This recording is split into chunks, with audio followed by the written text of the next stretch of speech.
ಇವತ್ತು ಮಂಡಕ್ಕಿ ವಡೆ ಮಾಡೋದು ತೋರಿಸ್ಕೊಡ್ತೀನಿ. ಅದಕ್ಕೆ ಬೇಕಾದ ಸಾಮಗ್ರಿ: ಮಂಡಕ್ಕಿ, ರವೆ, ಚಿರೋಟಿ ರವೆ, ಕೊತ್ತಂಬರಿ, ಈರುಳ್ಳಿ, ಹಸಿಮೆಣಸಿಕಾಯಿ, ಉಪ್ಪು ಮತ್ತು ಸ್ವಲ್ಪ ಸೋಡಾ ಇಷ್ಟು ಸಾಮಗ್ರಿ ಬೇಕು. ಇದು ಮಂಡಕ್ಕಿ ಮಿಕ್ಸಿ ಮಾಡಿ ತೊಗೋಬೇಕು. ಮಂಡಕ್ಕಿ ರುಬ್ಬಿ ಈ ಥರ ರುಬ್ಕೊಂಡು ತೊಗೊಂಡು ಇದಕ್ಕೆ ಈರುಳ್ಳಿ, ಕೊತ್ತಂಬರಿ ಸೊಪ್ಪು, ಹಸಿಮೆಣಸಿಕಾಯಿ,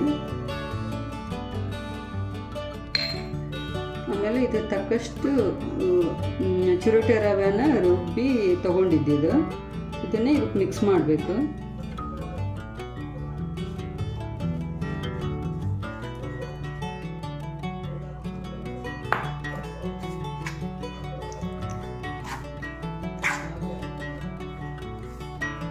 ಇದಕ್ಕೆ ಎಷ್ಟು ಬೇಕು ಅಷ್ಟೇ ಹಾಕಬೇಕು ರವಾನ.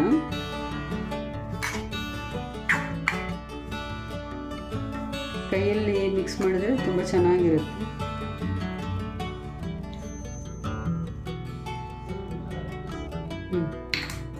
ಸ್ವಲ್ಪ ಸಾಲ್ಟ್,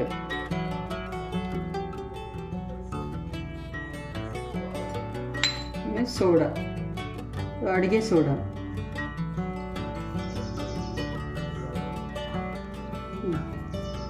ಇಷ್ಟು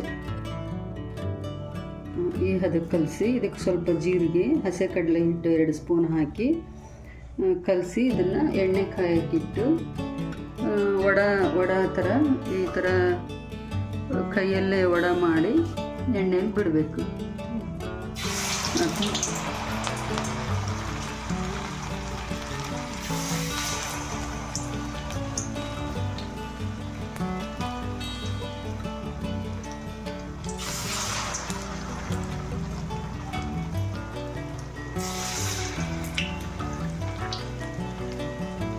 ಬಿಟ್ಟು ಸ್ವಲ್ಪ ಹೊತ್ತು ಬಿಡಬೇಕು. ಅದನ್ನು ಬಿಟ್ಟು ಆ ನಂತರ ತಿರುಗಿಸ್ಬೇಕು.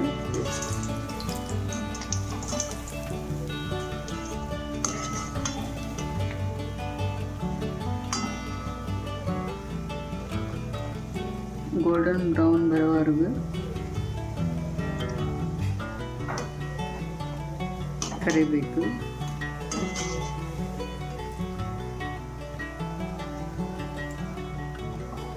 ಸಾಕು, ಇಷ್ಟು ಬ್ರೌನ್ ಆಗುವವರೆಗೂ ಸಾಕು. ತೆಗೆದುಬಿಟ್ಟು ಸೈಡಿಟ್ಟು ಎಣ್ಣೆ ಇಳಿಯೋವರೆಗೂ ಮಂಡಕ್ಕಿ ವಡೆ ರೆಡಿ ಆಯಿತು. ಈ ಥರ ಗರಿಯಾಗಿ ಬಂದಿದ್ದಾವೆ. ತಿನ್ನಲು ರೆಡಿ. ಚಟ್ನಿ ಜೊತೆಗೆ ಚೆನ್ನಾಗಿರುತ್ತೆ. ಈ ಥರ ಇರುತ್ತೆ.